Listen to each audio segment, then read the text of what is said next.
Welcome back to another edition of The Explainer. So we're looking at something truly fascinating today. I mean, we all know that feeling of watching a world-class animated feature, right? The warmth, the wonder, just that absolute visual perfection. But what if I told you that creating that specific, high-end animation magic no longer requires a studio of hundreds of artists? What if instead it just takes a carefully engineered recipe of words? Today we are analyzing a highly specific piece of source material. It's this incredibly dense, 78-word AI prompt designed to generate a children's cartoon.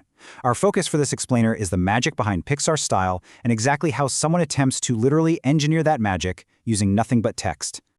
Which brings us to a massive, kind of mind-bending question. How do you code Pixar magic into an AI?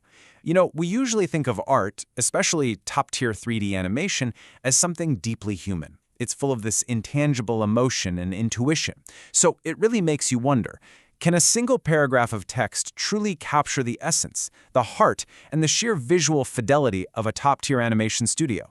Like, can you actually reduce artistic magic to a digital formula? Okay, let's dive into this.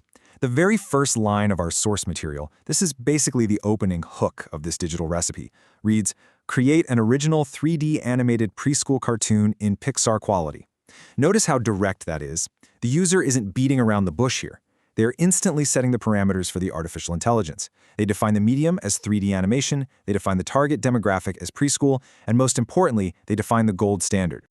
I want to isolate that specific two-word phrase for a second. Pixar quality. In the whole world of AI prompting, this isn't just a simple adjective. No, it is a massive, high-level shortcut. By feeding the AI this specific hyphenated phrase, the creator completely bypasses the need to explain incredibly complex, tedious technical concepts. Things like, subsurface scattering on character skin, or physically based rendering, or advanced global illumination. Instead, the AI instantly understands that Pixar quality means a premium, hyper-polished 3D aesthetic. It's honestly a brilliant, highly efficient way to demand absolute excellence without having to write out an entire technical manual. Now, what's really interesting about this slide is how the prompt immediately pivots from technical standards to pure world building. We're given the specific, whimsical narrative ingredients that actually populate this universe. We have our protagonist, a cute white rabbit named Milo. And look at his environment. It's a magical rainbow forest. The creator absolutely packs the prompt with vibrant, positive nouns and adjectives. We've got colorful flowers, butterflies, smiling clouds, sparkling stars, and friendly birds. It's just a dense concentration of highly engaging, intensely comforting imagery that's specifically optimized to capture and hold a toddler's attention. Let's see how this builds with the next instruction in our source text. It says, "Original glowing numbers appear naturally in the environment."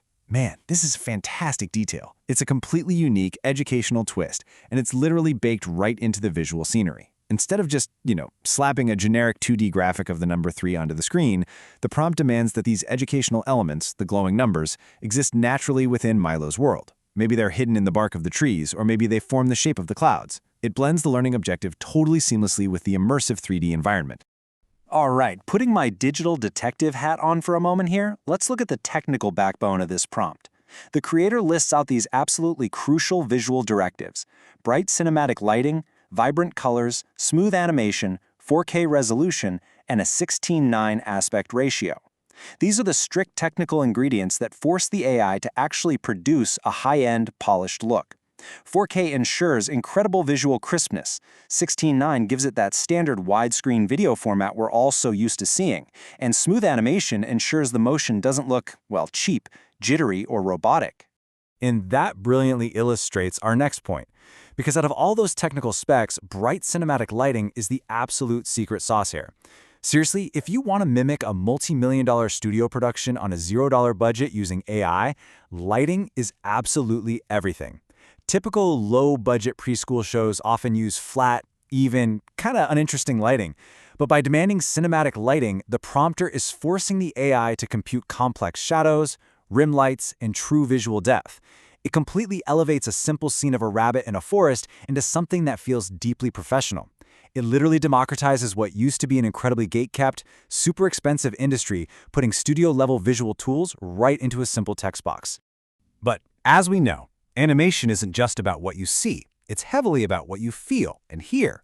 And our source text masterfully dictates the auditory and thematic experience as well. The prompt calls for cheerful children's music, educational narration, and expressive characters, while explicitly stating it absolutely must be YouTube kids-friendly. The creator is ensuring that every single sense is catered specifically to that preschool demographic. The characters can't just be visually pretty, they must be emotionally expressive. The video can't just look good. It has to perfectly fit the exact vibe and strict safety parameters of a platform like YouTube Kids. So the crucial point here is understanding the sheer tension built into this prompt. Because on one hand, the creator is demanding a highly specific, iconic studio style, Pixar quality. But on the other hand, they are strictly forbidding the AI with the words, no copyrighted characters, logos, or designs. This is a seriously tricky digital tightrope walk. The AI has to somehow abstract the feeling and the technique of a famous studio without ever actually plagiarizing their intellectual property. It's basically asking for the soul of the style, but absolutely none of the actual substance that legally belongs to the studio. To enforce that tightrope walk, the creator adds a final definitive guardrail. It reads, "The style should be completely original while remaining fun, educational, and engaging for young children." This perfectly summarizes the entire goal of the exercise. It serves as the ultimate boundary for the AI's generation process. It actively pushes the system away from your imitation, like don't just copy, and forces it into a space of truly original creation, all while keeping that primary objective of engaging young children at the absolute forefront of the generated output. Which brings us to this number, 2. According to our source material, this entire highly engineered, meticulously crafted 78-word text recipe was designed to generate precisely 2 minutes of video for children. Just think about the density of that for a second. Every single adjective, every technical spec, the 4K, the cinematic lighting, the glowing numbers, Milo the rabbit, it all condenses down to instruct an AI on how to render exactly 120 seconds of finished, polished animation.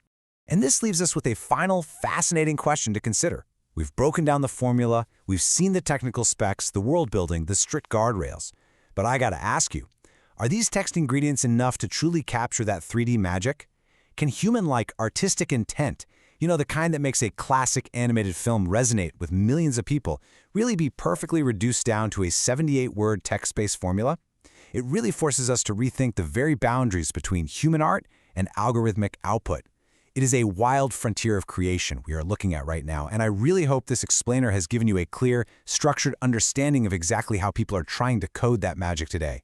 Thank you so much for joining me, keep learning, and I will see you in the next one.